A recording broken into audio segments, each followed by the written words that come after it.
How do you protect yourself from the revenge of very evil narcissists? Thank you for tuning in. As always, we're glad to have you back here on our YouTube channel, where we explore narcissism, narcissistic relationships, and the challenges that come with it. The nature of vindictiveness is the subject of today's discussion, as many of you have requested. Knowing how to avoid the vengeful acts of narcissistic people is essential, as their vindictiveness is a prevalent characteristic. You have come to the correct spot if you have ever wanted to know how to protect yourself from the vengefulness of a narcissist. But first, a hearty welcome to everybody who is new to our place. If you would like to ensure that you never miss an intelligent conversation like this one, subscribe and enable notifications. Now we'll discuss how to protect oneself against narcissists' vengeful disposition. Belie me when I say you shouldn't miss this.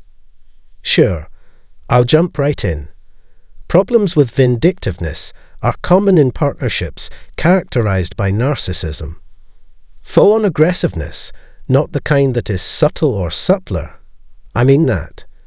What we mean is when they actually get dirty and start causing problems in your life.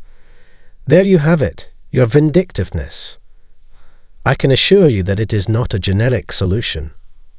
On the lesser end of the spectrum, it may simply be some questionable social media posts or ugly rumors circulated about you. Things become intense, though, as we go up that scale. Things like doxing, legal issues, losing your job, or even physical harm are on the table. While there is a significant difference between subtle threats and overtly aggressive behavior, the most concerning aspect is that I have witnessed vengeful behavior in every narcissistic relationship I have witnessed. This is particularly true when one chooses to confront or end the relationship. Sometimes it helps to understand the why behind their vindictiveness, but it's counterproductive to spend too much time thinking about it. Let me get this straight. Narcissistic people are constantly seeking validation, dominance, and, above all else, victory. Attempts to terminate the relationship or dismissal are examples of actions that could damage their ego and humiliate them. An ego damage, in their view, is synonymous with a loss of power and an overwhelming feeling of humiliation. So when that happens, the vindictiveness sets in. They're determined to reclaim that power and will resort to any means necessary, even vengeance.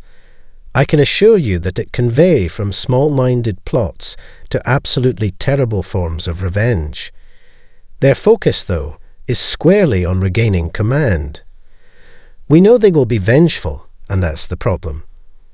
In instances of abuse that occurs after a separation, it happens at regular intervals. This occurs when one partner seeks vengeance following a relationship ending. It's their method of expressing, "You were bold enough to question me. Well, you'll have to pay now."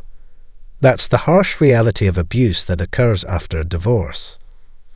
Okay, now we can discuss how to keep oneself safe. You need to prepare for it beforehand. When something unexpected happens, your ability to deal with it depends on how prepared you are for it. Getting your legal affairs in order and collecting the necessary papers is a necessary but challenging step in preparing for vindictiveness. Notifying those closest to you could be necessary at times. "Hey, I'm getting ready to end things with so-and-so," you could tell your friends. After a week has passed, they may confide in you all sorts of awful things they've heard about me. As a friendly reminder, just in case, you might even inform your manager about what's going on. Do not hesitate to implement safety precautions if you feel threatened. In the most extreme cases where vengefulness becomes hazardous, there were usually red flags. I can assure you of that. The mounting tension was palpable in the air. They'd never go that far, you would think, but when dealing with narcissistic people, nothing is off limits. Hence, maintain a state of constant vigilance. Having safety measures in place is essential. If you're breaking up with someone who becomes violent when they feel abandoned, for example, it's best to have someone else there to help you deliver the news. Take all necessary precautions to ensure your safety and be ready for it. Great, now we can deal with the doubters. People like that would casually say things like, "Oh, it won't be that bad." When you express concerns, pay attention to the methods they use to dismiss you, but don't allow that deter you from being prepared. Perhaps the narcissist never does anything bad, like start rumors or get into fights. However, why risk it? In the event that things do not work out as planned, it would be nice to have an out. From personal experience, I can say that I was completely unprepared for some of the most vengeful people I've encountered. Complete panic attacks left me in a state of complete disarray. Considering the individual's history, I should have anticipated it coming. Without a shadow of a doubt, my approach would have been different had I come prepared. Step 3 is this. Hiring a lawyer is sometimes the only option. I know it's annoying and can be more so when money is tight. If you are facing financial difficulties, it may be necessary to seek support from domestic abuse organizations or local legal aid programs. However, consult a reliable attorney if your budget allows it. Experts in the field of law will tell you that narcissistic behavior is notoriously difficult to handle since it rarely crosses the line into complete illegality. If, however, things begin to escalate, it may be wise to counsel an attorney to better understand your rights and alternatives. Now let's move on to step 4, discussing smear campaigns. When it comes to agony, these are like getting 2 for the price of 1. First of all, you're going to take a beating from vengefulness. Worst yet, they enlist the help of individuals you formerly thought of as friends, allies, and supporters to amplify their onslaught. Now you have to cope with the betrayal of individuals you trusted in addition to the narcissist. Narcissists' tried and true smear efforts are sure to rattle you to your very core. When a narcissist has a large social circle, it is easier to launch a smear campaign. In any case, you must be ready for this possibility. The bright side is that you learn who your real friends are among all this chaos. Whoever refuses to believe the slander campaign and remains loyal to you no matter what is your ride-or-die team, it may be time to re-evaluate your connections with people who believe the lies and abandon you.